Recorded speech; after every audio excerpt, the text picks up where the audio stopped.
Fala aí pessoal, tudo bem? Sejam bem-vindos a mais um vídeo. Olha, muitos de vocês pediram esse review aqui no canal. Finalmente estou trazendo o Core i3 12100F para vocês. Já trouxe aqui o do irmão maior dele, o Core i5 12400F, assim como o Ryzen 5 5500, 12600K. Em breve eu vou trazer mais reviews de CPU aqui, por exemplo, o 5800X 3D versus o 12900KS. Quem aí quer ver essa comparação?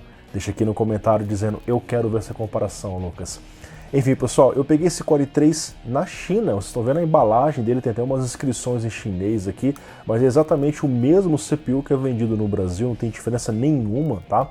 Eu peguei lá porque o preço estava mais interessante no momento, mas depois as coisas começaram a dar uma normalizada aqui no Brasil, o preço ficou basicamente o mesmo que você paga lá fora, né? Então você tem a vantagem, às vezes, de comprar uma coisa mais barata lá fora, às vezes o parcelamento no AliExpress às vezes é vantajoso, mas por vezes no Brasil você acaba tendo preços próximos e o fato de você ter o suporte local, garantia, acaba sendo um diferencial. De qualquer forma, eu vou colocar na descrição o link de onde eu comprei, numa loja bastante famosa, que é aquela SZ CPU Store, muitos de vocês conhecem ela já, né? Mas vamos falar sobre o Core i3 em si e não da onde eu comprei, né? Isso não faz tanta diferença assim para a maioria das pessoas. Galera, estou falando aqui de um CPU de 12ª geração, que é um CPU muito guerreiro, tá? Nós estamos falando de algo que tem um desempenho, um IPC, um single core bastante moderno, que bate de frente mesmo contra Core i5 da geração passada. Eu fiquei besta de ver. Quando eu olhei para os resultados, falei, cara, é sério? O i3 está batendo alguns Core i5 da geração passada. Caramba, cara, isso tendo 4 núcleos mais rápidos, versus 6 núcleos um pouco inferiores, não que sejam lentos, mas que são um pouco inferiores, porque de fato houve uma evolução nessa arquitetura Alder Lake que nós estamos falando aqui, ok? Ainda assim é um CPU de entrada, tá? Lembra que Core i3 é o de entrada acima ali de, claro, Athlon, enfim, Pentium, mas não é algo tão robusto quanto um Core i5, quanto um Core i7. Mas nós vamos ver no vídeo de hoje que ele realmente se sai bem, ele briga bem contra o Ryzen 5 Core i5, ok?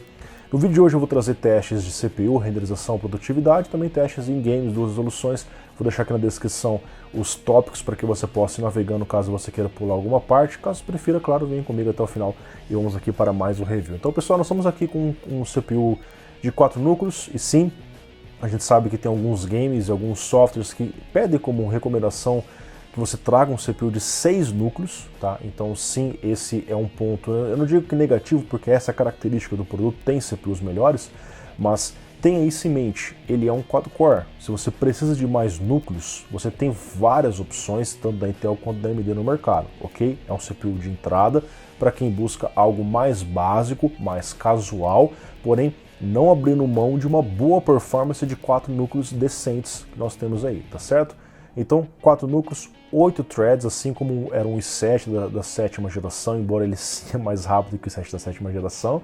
Clock base 3.3, boost 4.3, que é single core. Quando você rodar vários núcleos, na verdade não os vários, né, só 4, né, você vai ter um clock menor. TDP 58 watts, máximo que a Intel informa que ele pode consumir é 89, ele não faz overclock.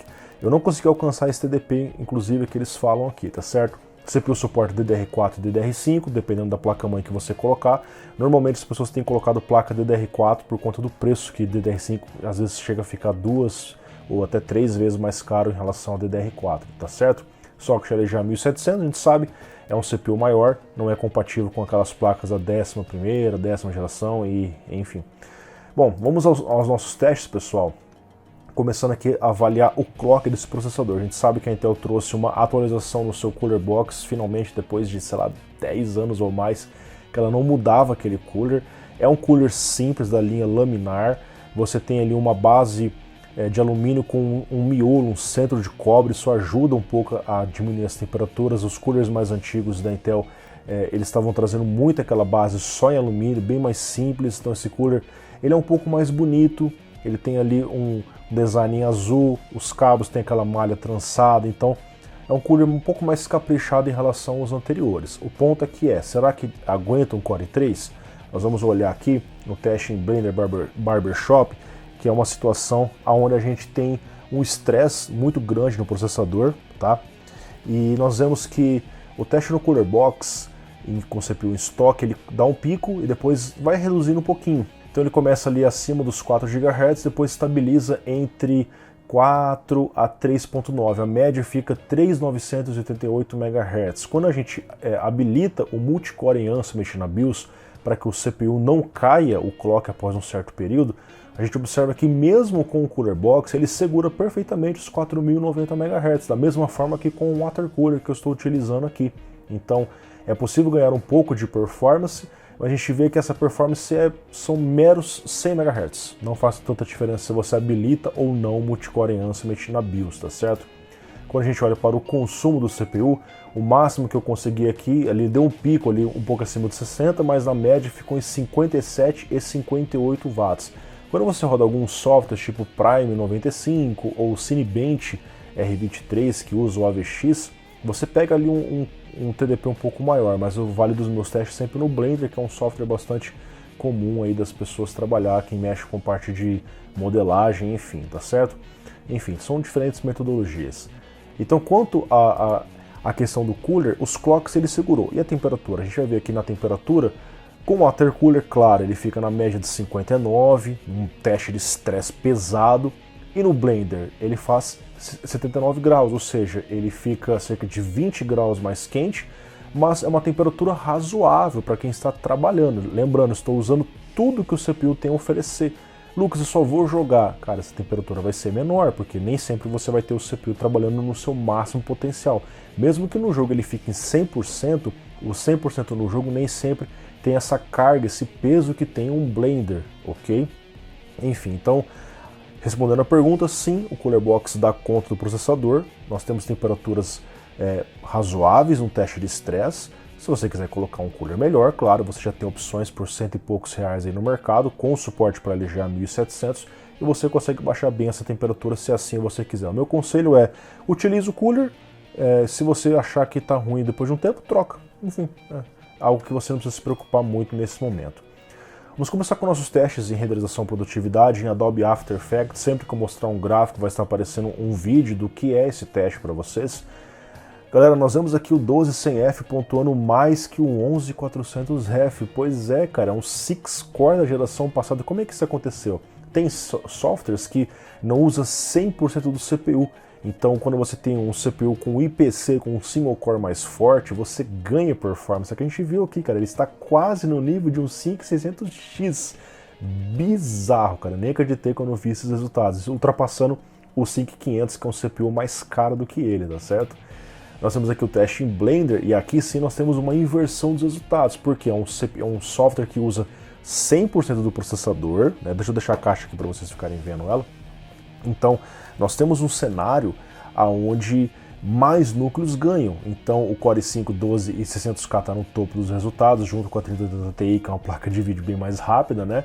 E o 12100F está perdendo para o 10400F, porém bem mais superior em relação ao 10100F. Tá? Observe que aqui eu estou comparando um i3 a décima contra a 12ª, porque não teve um i3 a 11ª geração, só teve da décima e pulou para a 12ª. Nesse caso, sim, há uma diferença bastante expressiva em relação a eles. No Cinebench, pessoal, observe que o single core do 12100F é superior em relação ao 11400, 10400, mesmo em relação ao 5600X, isso porque ele é um Golden Cove, é o mesmo núcleo que equipa um i5, um i7, um i9 dessa 12ª geração. Porém, como ele tem 4 núcleos, um i3, o multicore fica abaixo de um 3600, mas é um multicore decente que inclusive está passando o 10400F, que é um 6-core de muito respeito. Um quad-core está superando o 6-core, por quê? Você tem menos núcleos, porém núcleos mais rápidos. Olha aí que interessante, tá?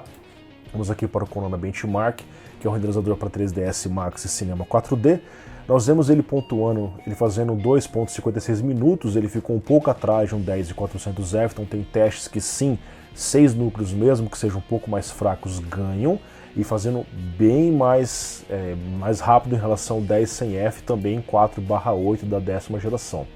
KeyShot 10 mais o software de benchmark, ele está fazendo uma pontuação inferior a 10400F, mas com uma diferença mínima ali, praticamente a performance de um 6-core da 10ª geração. e fazendo com uma diferença legal em relação também ao 10-100F. Metashape Pro, um software de fotogrametria usando o Puckett System Benchmark.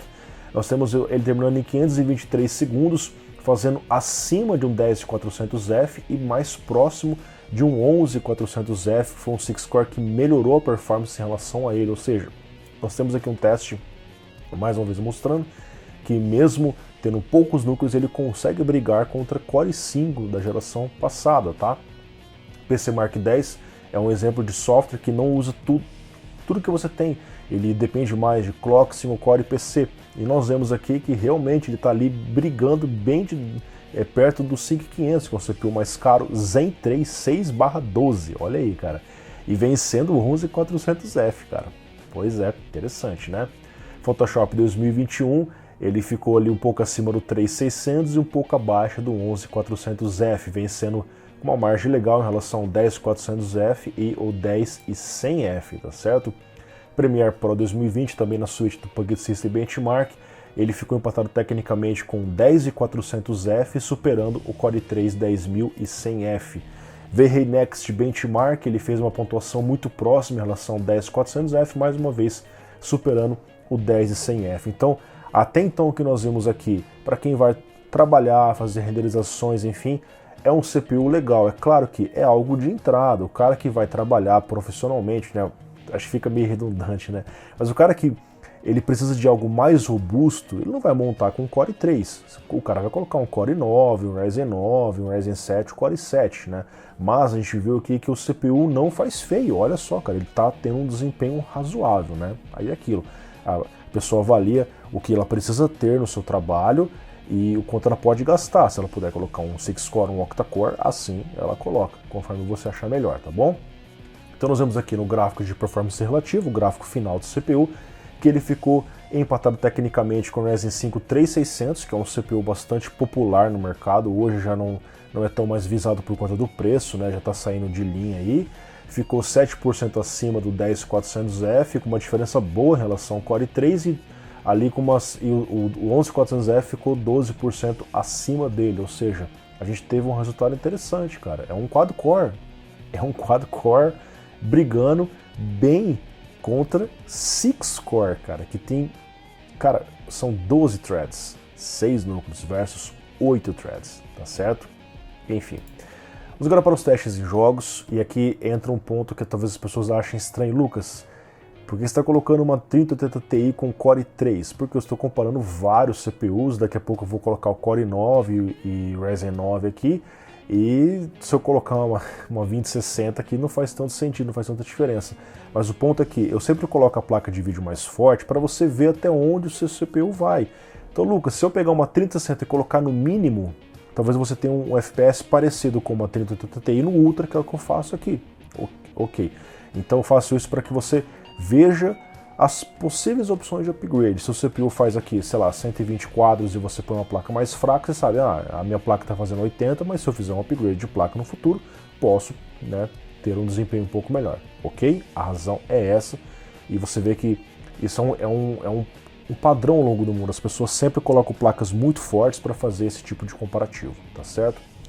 Enfim, Assassin's Creed Valhalla no benchmark Full HD, o CPU fez 124 quadros. Observe que a mínima dele acaba destoando um pouco, porque é um quad-core, é um CPU mais limitado, então você tem mínimas melhores no 5600X e acaba tendo uma mínima similar no 11400F, mas observe que, cara, os Alder Lake 12ª geração estão no topo dos resultados, cara, ele está passando o 5600X, embora é uma diferença mínima, é um quadro, e perdendo na mínima também, tá? Nós vemos aqui em 1440p que as diferenças começam a diminuir muito, então há um empate técnico entre vários CPUs. Ali você vê que a diferença de um 3600 para um 12400F, 12600K são 4 quadros, ou seja, subiu a resolução ou colocou uma placa mais fraca, você vai começar a ver esse tipo de coisa aqui. Lucas, e 4K? Cara, vai ficar cada vez mais próximo os resultados. Esse é o ponto. Eu ponho uma placa forte para ver as diferenças. Vou pôr uma placa mais do dia a dia, os CPUs começam a sair muito parecidos. É o que eu sempre falo, para jogar, Ryzen 5, Core i5 serve. Nós estamos vendo que mesmo o Core i3 também serve, tá bom? Enfim, então, está saindo bem. Vamos agora para Battlefield 2042, nós vemos mais uma vez que ele tem uma média parecida em relação ao 11400F ali, né, o 5600X, mas a mínima dá aquela destoada, porque novamente, em certos jogos como esse, que é um jogo multiplayer, mapa gigante, enfim, você acaba tendo um pouco de redução de performance, afinal é um CPU mais simples, ainda mais quando eu estou fazendo mais coisas de fundo na minha máquina. Então nessas situações o 6-core se destaca. Você vê, por exemplo, ali CPUs como o 10400F, ele está perdendo na média e na mínima, só que observe que a diferença da média e da mínima do 10400F é menor que do 12100F. Ele está entregando menos frames, porém com mais estabilidade. Interessante isso, cara. Observe esse ponto aí. Enfim, 118 quadros, muito próximo em relação ao que fez o 11400F e um 5600X, mas de fato um 12400F. A gente vê que quando você põe mais núcleos, você ganha bastante performance aqui, tá certo? Em 1040p continua essa diferença da mínima e da média, e ele continua ficando muito próximo em relação aos CPUs como o Ryzen 5 e Core i5, superando o 5500, que é um CPU mais caro que ele, o 10400F, que acaba sendo até mesmo mais caro ou muito próximo do preço dele hoje em dia, e vencendo por uma margem muito grande em relação ao Core i3, cara. O Core i3 da 10ª geração é praticamente outro processador, cara. Observe aí, cara. 2 gerações fez muito bem pro Core i3, hein? Olha como o 12100F supera e muito o 10100F. Aqui você vê o quanto o Alder Lake é superior a um Skylake, tá? Cyberpunk 2077, Night City, Full HD rodando no Ultra, nós temos 85 quadros na média, 59 na mínima, aqui não teve tanta diferença assim da mínima para a média, mas de fato o 11400F, um 6-core continua pontuando mais, um 12400F está lá na frente com 104 quadros, e se eu colocar um Core i9 aqui, provavelmente vamos ter mais quadros ainda, em breve a gente vai ter essas atualizações aqui para vocês. Quando a gente coloca para 1040p, automaticamente acontece o quê? Começa a diminuir as diferenças. O CPU estava fazendo 100 quadros, agora estão fazendo 89, no caso ali do 12400F. Então você tem 8 frames a menos em relação ao 12100F, cara.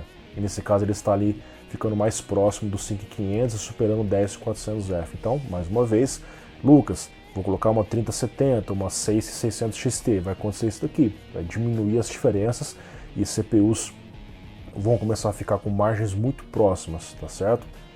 Vamos aqui para Far Cry 6 Benchmark, nós vemos que nesse caso é um jogo que não está utilizando 100% dos núcleos, então um single core, um IPC faz mais diferença. A gente está vendo aqui, cara, que ele está lá em cima junto com seus irmãos, cara. Ele está um pouco abaixo de um 12400F, mas ganhando do 5600X mesmo na mínima. Olha que interessante, cara. Então tem jogos e jogos, tá? 114 quadros versus 107 do 5600X e superando também o 11400F. Quando a gente coloca para 1040p, aí começa a diminuir um pouco as diferenças, conforme vocês estão vendo aí. Ainda assim ele continua acima do 5600X, que custa bem mais do que ele, convenhamos, hein? Acho que, se não me engano, é o dobro do preço. Flight Simulator, pessoal, 72 quadros em Full HD, uma margem legal, ele está ali empatado tecnicamente na média com o 11400F, perdendo um pouquinho apenas na mínima. O 11400F é um 6-core, mais caro que ele também, interessante isso, cara. Aí você começa a avaliar, né? Será que vale a pena pegar um 11400 geração passada, ou 12100 depois fazer um upgrade, enfim, são coisas que você pode pensar aí durante esse vídeo. Subindo para 1040p, as coisas não mudam muito, porque os CPUs estavam meio que gargalados, né? Afinal, um simulador de voo muito pesado. Você põe um Core i9, Ryzen 9, a gente passa de 100 quadros aqui facilmente, tá certo? Agora para God of War, lançado nesse ano, é um jogo mais GPU bound, então não muda tanto assim. A gente vê que um 12600K está fazendo 116, aqui nós temos 108 quadros no i3, então não faz muita diferença. Agora, claro, você pega um 10100F, cara, a diferença já é um pouco maior, né? Então do 10400F para cima não muda tanto, mas de um i3 aí já muda um pouco. Então esses são os resultados. O CPU foi bem, tanto em Full HD quanto em 1440p, mas mais uma vez observa que existe uma discrepância na mínima. Ele é um CPU que está destoando um pouco dos outros, né? Ele tem uma mínima inferior a uns 5500, porém ganha um pouquinho na média. A questão de estabilidade. A estabilidade aqui no Ryzen está sendo um pouco melhor. E vocês vão ver isso depois nos testes lá da Lara, tá bom? Mais uma vez acontecendo aqui também Red Dead Redemption 2, observe que ele ganha do 10400F, olha lá, a média está maior, mas a mínima está um pouco menor. Não é uma diferença muito grande, ainda está uma mínima boa, mas o 6-core ainda apresenta mais estabilidade. E esse é um ponto muito importante, pessoal. Não é só ter mais frames, é estabilidade. E é por isso que eu continuo apostando em 6-core, por mais que perde um pouquinho na média, tá certo? Tanto no 5500 quanto no 10400F. Mas estamos vendo os resultados, né? Enfim, e subindo para 1440p, ele chega até a ultrapassar levemente o 5600X, que acabou não ficando tão forte quanto os CPUs Intel nesse cenário, nesse jogo, tá certo? Agora para Resident Evil Village, aqui no caso ele está fazendo 198 quadros, né, que é uma diferença grande em relação ao Core i3 da 10ª geração. Mais uma vez, a mínima dando aquela destoada, mas é uma mínima boa em relação ao que está sendo apresentado aqui. Está ganhando do 5500, que é um CPU mais caro que ele, 10400, mais ou menos a mesma faixa de preço dele, tá certo? Em 1440p, nós vemos uma diferença ali, inclusive ele até ganhou alguns frames a mais na mínima, uma variação de rodada, né? E ele fica mais ou menos na mesma pontuação, superando o 5500, um pouco abaixo do 11400 e 12400 CPUs 6-core. Metro Exodus Enhanced Edition, ele faz 136 quadros, nesse caso aqui a mínima ficou estável, assim como a gente tem visto em outros CPUs aí.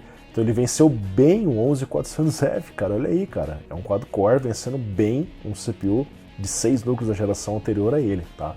136 quadros na média, ficando alguns quadros a menos em relação ao 5600X, que custa quase o dobro do preço dele. Em 1440p, ele chega até a ultrapassar o 5600X, ficando num bolo de CPUs ali, muito parecido à performance dos Ryzen 5, Core 5 e esse Core 3. O Watch Dogs Legion, ele está ali um pouco mais limitado, porém entregando um frame rate decente e bem superior em relação ao Core 3. O Core 3 10100F não fez nem 50 quadros, aqui ele está fazendo 70. Olha como evoluiu os Alder Lake, tá certo? Em 1440p segue mais ou menos o mesmo resultado. Pessoal, chegamos aqui então ao gráfico final de performance relativa. Como o 12100F saiu em games? Nós estamos vendo aqui que ele é o gráfico de 100%, tá?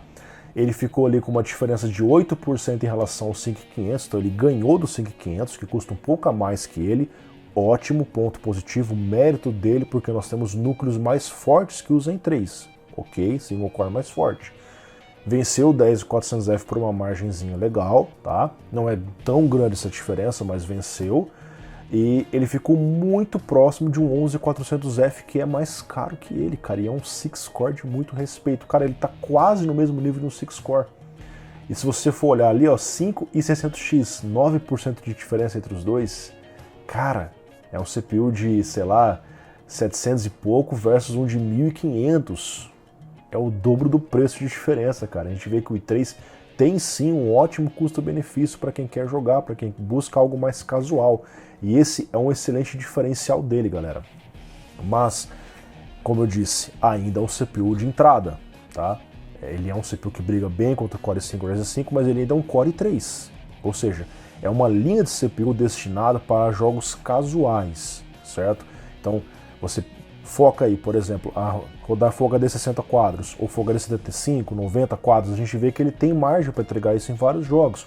Porém, quando eu falo assim, não, eu quero fazer 144, eu quero fazer 120, tem jogos que, a hora que você busca essa taxa de quadros com esse Core 3, você vai ter os núcleos lá em cima, o CPU perto de 100%, aí você começa a ter mínimos um pouco menores, pode ter spikes, enfim, é um CPU um pouco mais limitado. A gente tem que entender esses pontos, então ele consegue brigar bem, mas a gente viu em vários momentos as mínimas dando uma destoada, porque os quadros estavam lá em cima, aí ele começa a utilizar bastante do CPU e não tem muita margem assim.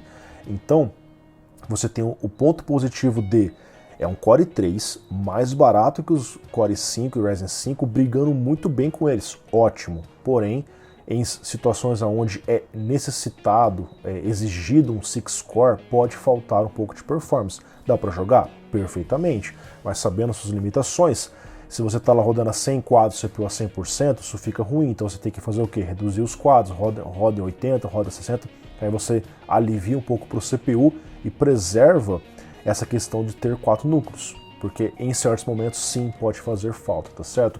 Caso você opte por um Core 3, a vantagem dele em relação ao 11400F, por exemplo, né? Ele ficou um pouco abaixo aqui em jogos, ele é mais barato.